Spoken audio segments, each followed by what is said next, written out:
Isang mapagpalang araw po mga kalingap, mga kabenten. Narito po ngayon sa bayan po ng Talisay, kung saan po dito po yung pinaka main ng school po ni Robilin. Yan, kung saan po ay ngayon pong araw ay may activity po sila dito.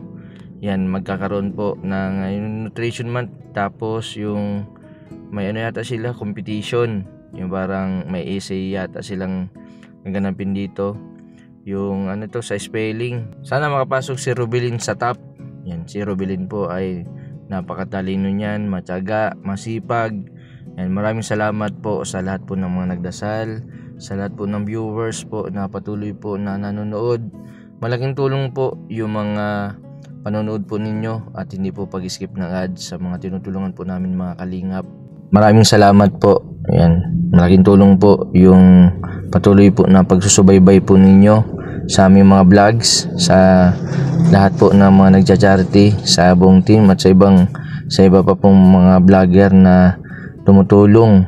Yan, malaking tulong po yung pagpapanood po ninyo. Kung hindi po dahil sa inyo, wala po tayong natutulungan na katulad po nila Robilin, nila Casey, nila Jigs, at sa mga senior din po na nangangailangan ng tulong. Malaking bagay po yung suporta po ninyo sa mga tinutulong po namin, dahil dun po kami kumukuha ng pantulong, pangbili po ng gamot, pang maintenance nila, injection nila buwan-buwan.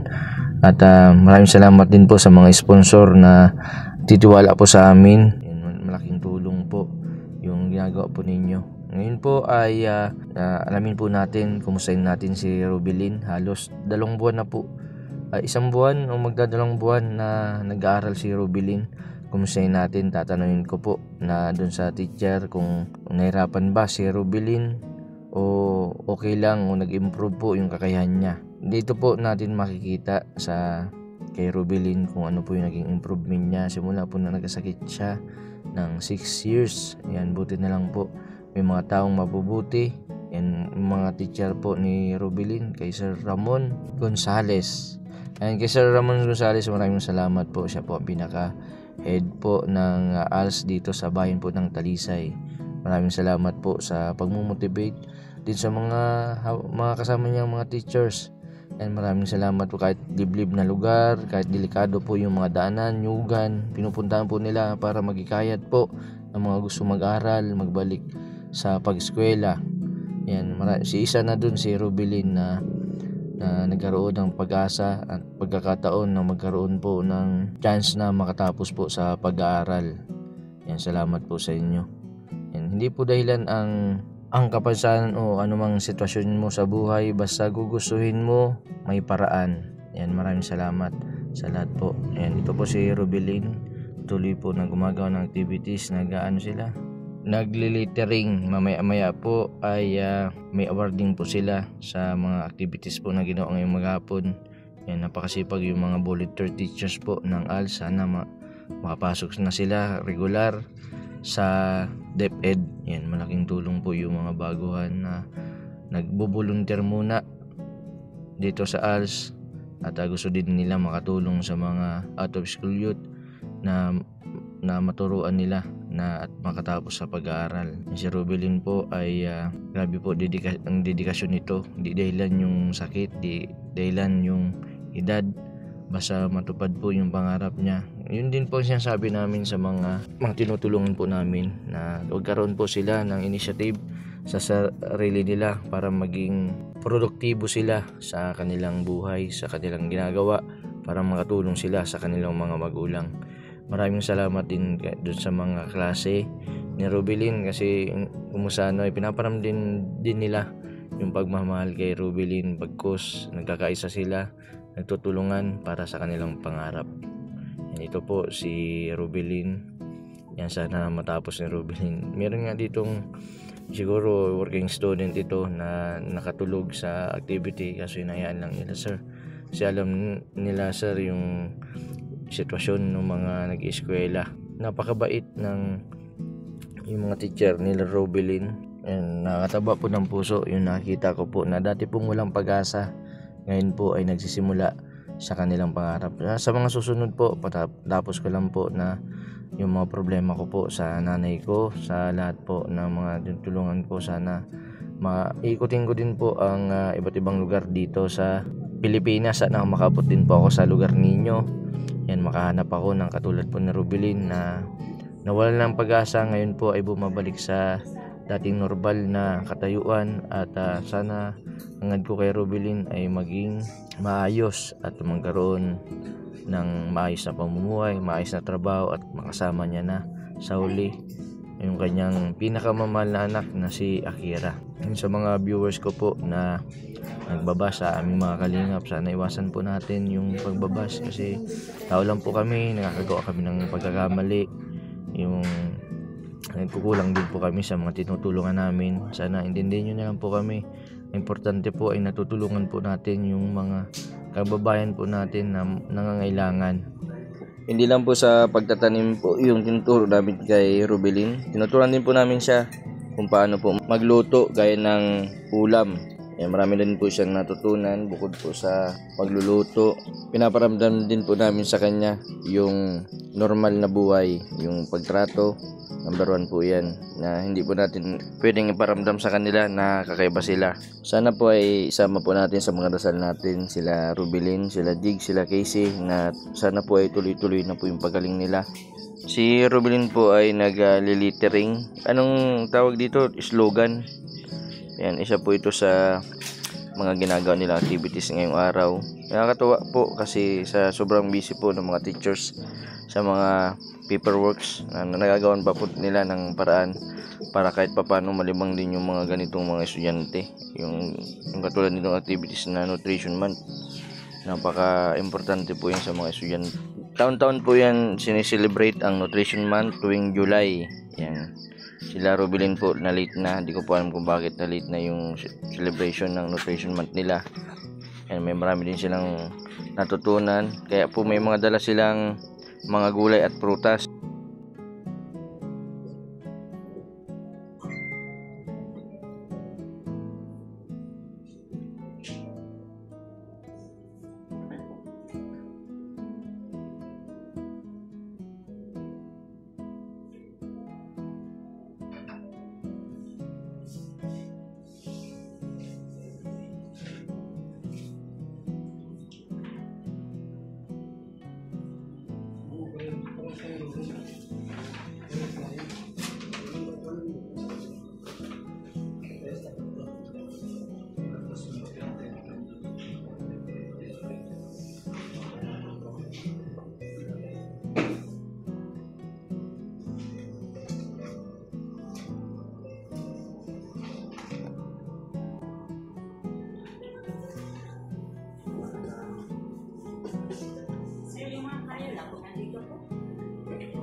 Sir, magandang hapon ulit. Ang pangalawang ano ko dito sa ano po ninyo. Sir, may tatanong ako, kumusta si Rubilin po sa bilang isang estudyante? Nakakatawa kasi meron kami ngayong culminating activity sa buwan ng nutrisyon. Tapos meron kaming spelling bee contest sa junior high school. Nakakatawa kasi siya yung nanalo. As first place, ilan silang naglaban? 8. Ayan, 8 siya yung first place. Yung score sheet. Yung ayan. Sino ang first, sir? Si Rubilin? Oo, si Rubilin. Kakuha na 5 out of 10. 5 out. Ay, galing.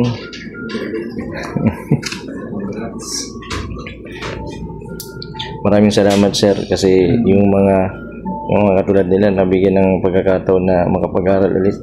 Kahit may, ang sabi nga sa akin ni Rubilin, sir, siya daw pinaka-matanda sa mga kakasik. Sabi ko, huwag mo isipin yung edad. Sa'yo, ang importante matupad mo yung pangarap niya makatapos.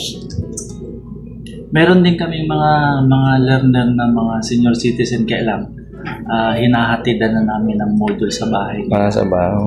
Minsan pumupunta rito pero hindi naman siya yung sinasabi may edad dito, kasi may mga learner din kami, mga senior citizen na kinaklase. Grabe pala, sir, yung sakripisyo ninyo. Akala ko dito lang sa loob ng school. Hindi, na home visitation din kami kasi kadalasan sa kanila may mga trabaho, hindi makakapasok ng face-to-face. Kaya itong mga nag-face-to-face sa akin, ito yung mga walang masyadong trabaho. Mostly nagkakatrabaho sila kapag anihan, tapos nagbabagage, yung iba naman sa construction, yung iba nagpapadyak. Sa kapag may mga available time, pumapasok sila rito. Kaya kami nagkakaroon. Si Rubilin, sir, hindi naman naging absent? Hindi man, kasi yung binibigay sa kanyang schedule, yun talaga yun. Nakakaya naman, sir? Hindi naman na-stress? Hindi. Wala naman ako nakikita na na-stress sa mga pinapagawa. Ibig sabihin, sir, yung iba, sir, na mga katulad yung gusto mag-aral na may edad na, kahit hindi siya nakagraduate ng elementary, pwedeng magpasok sa arts. Kasi nahihiya sa formal school, sabihin matanda na sila, may edad na, binubuli. So ito yung paraan nila para yung mga pangarap nila mas lalo pang matupad sa pamamagitan ng pag-aaral sa ELS. Ibig sabihin, walang discrimination, sir. Kahit anong estado, pwede. Basta gusto. Basta gusto. So, sila naman yung masusunod. Hindi naman yung mga tao makakaadaw sa kanilang mga pangarap. Buti naman, sir. Wala naman pagkakataon na minsan may nabubuli sa mga ganitong Wala, kasi sila mismo talagang nagtutulungan. Alam mo, walang papel, walang sila na minsan nagbibigay sa kanila. Mga disiplinado. Galing na rin sila sa mga sitwasyon na nabubuli sila, nakakantsawan. Kasi may edad na, hindi pa rin nakakatapos ng junior high school, grade 10. Kaya alam na nila yung mga experiences na ganun. Kaya dito, wala na silang mga ganong pagbubuli na masasabi. Salamat, sir, sa pag-motivate mo sa kanila. Nakakahanga, sir, yung teacher niya po sa San Isidro. Pinilit po siya na mag-aral, kaso iniisip niya na may edad siya, tapos yung may sakit siya. Sabi nung teacher, mo napapayag si Rubilin. Akala nga namin, sir, hindi makakaya. Sabi ko, halos isang buwan na, sir, wala mo nagiging problema. Mga 2 buwan na sa August 16. Okay pa naman. Ibig sabihin, sir, si Rubilin, madali si Rubilin. Talagang may lunong na sinasabi. Kaya nakaka-cope up kaagad sa mga lesson na binibigay ni Ma'am siya. Baka man siya nagkukudi ko. Wala ba? Natawa ako. Kaya ko, sir, binibidyo ito para makita din, sir, ng mga ibang mga nanonood na hindi dahilan yung kanilang kalagayan para matupad nila yung pangarap nila. para kung saan ma-motivate din sila na gusto nilang mag-aral. Yan si Robilin, grabe ang pinagdaanan po niya, sir. Pero ngayon, tuloy-tuloy yung para sa pangarap. Sana dumami pa, sir, yung mga estudyante. Sana nga, mas dumami pa yung pumasok. Marami na pati, sir, ngayon na magaganda ng mga trabaho yung mga nag-graduate sa ALS. May kakilala ko yung teacher na. Ito, yung nasa bangko. Kasi nung ano din siya, ALS graduate din siya. Ngayon meron ng item. Ayos. Kaya niya nagsimula. Ganyan din. Walang maiparal yung mga magulang nila. Drop out sa formal school. Nag-ALS. Nagpursige. Tapos nakapag-college. Tapos nag-take ng board, nakapasa. Tapos nag-volunteer sa amin bilang magturo ngayon. May item na. Ayos. Yan yung pinaka halimbawa na walang reason kung mahirap ka lang na dito na lang ako, ito na lang yung buhay ko, hindi na ako magpupursige. Sila nga. Kung magsano, sir, si ma'am bilang pasalamat niya dahil nag-graduate siya di sa ALS, nag-volunteer siya. Tapos nag-gain ng teaching experience, tapos ngayon ayos. Nakakabilib yung mga sir, maraming salamat po, sir. Si Rubilin po ay seryoso sa kanyang ginagawa. Sana manalo si Rubilin. Ang tawag dito ay slogan. Ang result po nito ay mamaya pa pong 4:00. Kaya mauna muna po kami ni Reggie. Kasi may bibisitahin po si Reggie, yung kanyang pinsan po na ospital.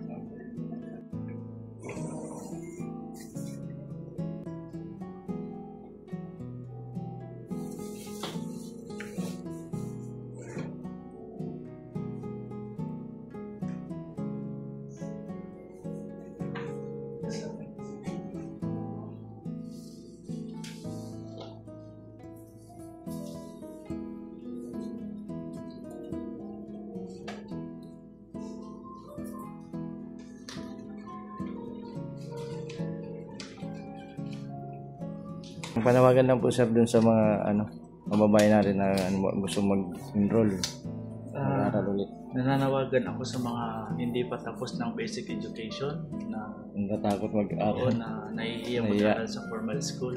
Nandito po ang alternative learning system dito sa Talisay para kayo mapaglingkuran.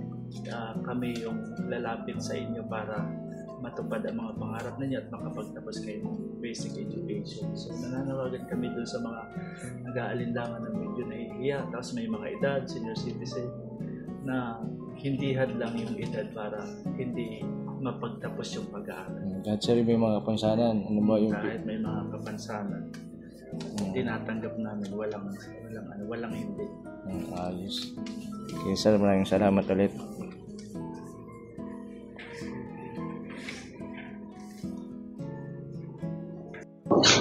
Yan po mga kalingap, mga kabente. Mamaya po hapon ay may awarding po ng mga ginawang activity po ngayon dito sa Talisay Elementary School.